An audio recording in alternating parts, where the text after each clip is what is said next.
Well, after the gift of helping and the gift of service, a third gift of service is contributing. Paul speaks of contributing as a gift in Romans 12 and verse 8. Now, all of us are to give to the needs of the church, its ministry, and to the poor. But a special gift enables some to make a joyous sacrifice in this area.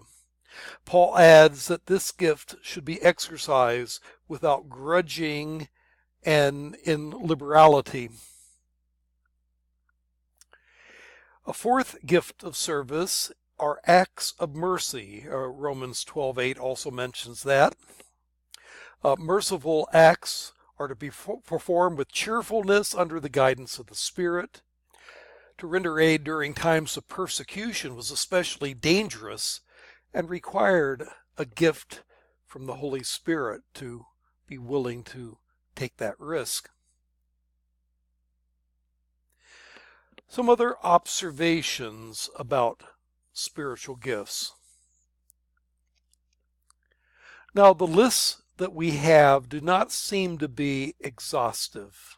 So if you look at those various passages and the 7 items in Romans 12:6 through 8, and further items in 1 Corinthians 12:8 through 10, and a number of other items in 1 Corinthians 12:28 and 12:29 and 30 and Ephesians 4:11. Put them all together.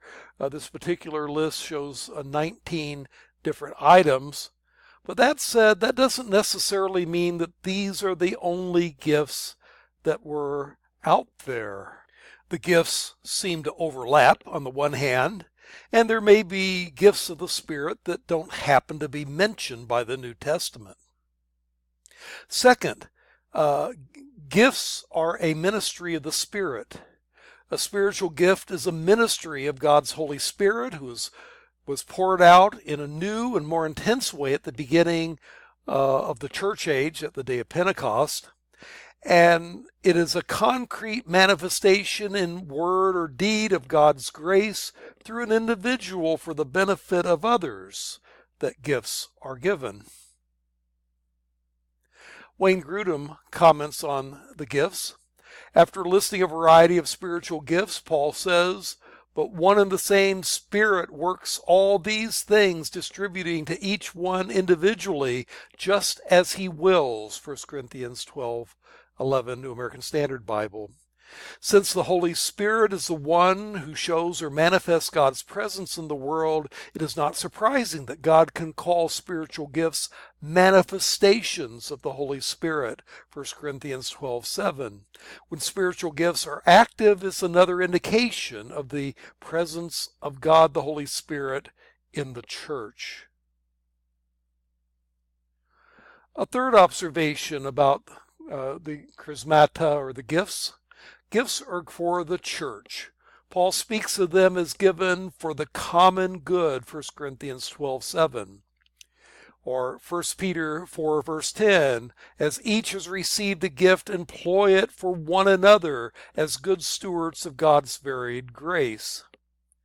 Selfish coveting of gifts and expressing them in a loveless way is worthless, as Paul talks about at the beginning of 1 Corinthians 13. 4. All Christians are gifted, but with different gifts.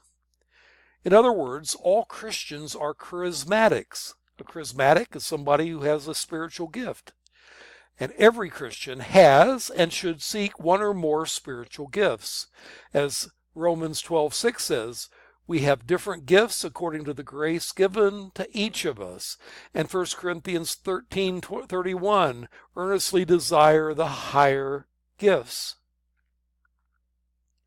Again, Wayne Grudem comments, "The practical outcome of this discussion is that we should be willing to recognize and appreciate people who have gifts that differ from ours and whose gifts may differ from our expectations of what certain gifts should look like. Moreover, a healthy church will have a great diversity of gifts, and this diversity should not lead to fragmentation, but to greater unity among the believers in the church. Paul's whole point in the analogy of the body with many members, 1 Corinthians 12 through 26, is to say that God has put us in the body with these differences so that we might depend on each other. The eye cannot say to the hand, I have no need of you, nor again the head to the feet, I have no need of you. On the contrary, the parts of the body which seem to be weaker are indispensable.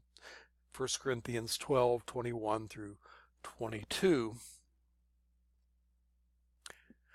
A fifth observation about these gifts: unused gifts may experience atrophy. Paul exhorted Timothy, do not neglect the gift you have, 1 Timothy 4:14.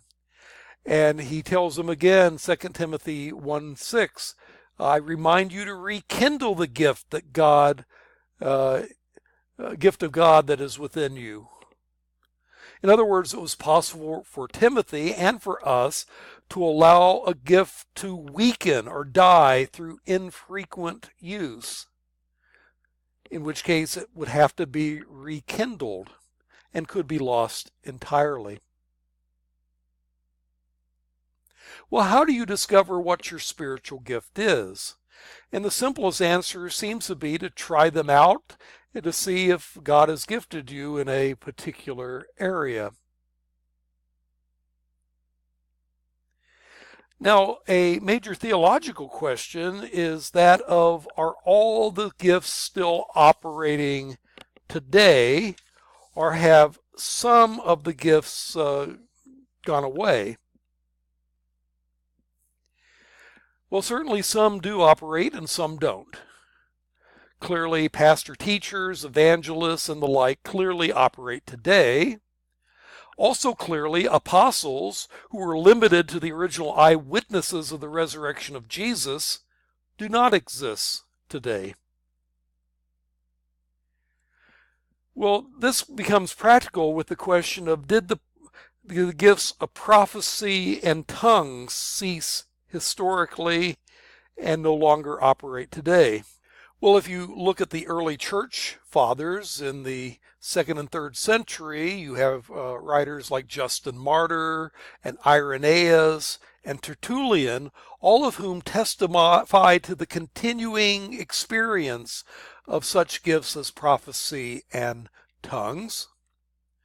But if you go a couple of centuries later to Chrysostom and Augustine of Hippo, they seem to think of these types of supernatural, miraculous gifts as belonging to the past. And yet there have been periodic claims that the more striking gifts had reappeared. In the 2nd century, you had it among the Montanists. In the 1100s, you had Joachim of Fiore and some of the Anabaptists later on, and the early Quakers, and in our own times the Charismatic movement, who speak of these gifts as having revived. Now, those that believe that these supernatural gifts have ceased point to a passage in 1 Corinthians 13, 8 through 10. It says that love never fails, but where there are prophecies, they will cease. Where there are tongues, they will be stilled. Where there is knowledge, it will pass away. For we all know in part, and we prophesy in part, but when the completeness comes, what is in part disappears. And the exegetical question is, well, what is this completeness or perfect that when it comes, what is in part will disappear? Well, those that say that prophecy and tongues have ceased argue that the completeness or the perfect refers to the writing and canonization of the New Testament, that with the recognition of the New Testament apostolic teaching, there was no longer a need for the miraculous gift of tongues and prophecy. But it's not at all clear that that's what Paul means. That completeness could mean the perfect could refer to the second coming of Christ, In fact, that seems to me slightly more likely. And so I'm not sure that this passage proves one way or another whether or not the gift of tongues and prophecy and miracles and the other supernatural gifts have necessarily ceased. What we do see in church history is that there are times in church history where you don't see much of it in evidence, but it doesn't prove that God could not bring those gifts back if he so chooses. Well, that's our discussion of Christian doctrine, spiritual gifts.